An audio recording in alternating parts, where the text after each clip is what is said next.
Mana ish ham tugadi. Mana ham ikkita podchivnik yechildi. Xullas, nima demoqchiman akalar? Mana har xil urinishlar bo'ldi. Mandan bo'ldi, Mamindan ham bo'ldi.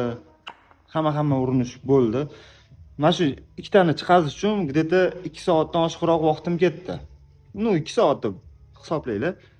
Hali mana buni kirishkada ham qolib ketgan bo'ladi. Orqa tomondan chiqaza olmaysizlar.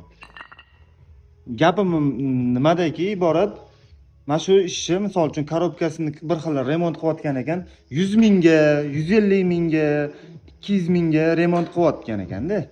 Mana bunga kiradi. Полностью bu tomonni balonini yechasizlar, mayatnik, agar tank bo'lsa, mayatnik, глушитель, amortizator hammasini yechasizlar. Bu tomonda variator, shu podchivnik, hali buni yig'ish jarayonida qizdirib kirgizishlar bor, pressa kirgizishlar bor.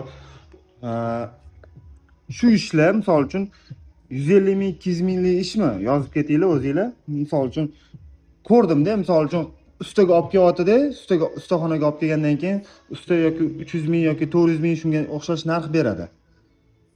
Shu chochib qo'ygandan keyin boshqa ustaning narxini qiziqib, boshqa usta misol uchun kamroq narx beradi, shu turishida olib ketadi-da bir xilla. Bo'ldi, o'zimga olib keling, 150 mingga qilib beraman yoki 200 mingga qilib beraman deb ustaxonadan skuterini olib chiqib ketadi. O'zingizlar bir baho beringlar. Misol uchun, mana shu ishlar 150 ming, 200 minglik ishmi? Rahmat, kommentda kutaman javobinglarni.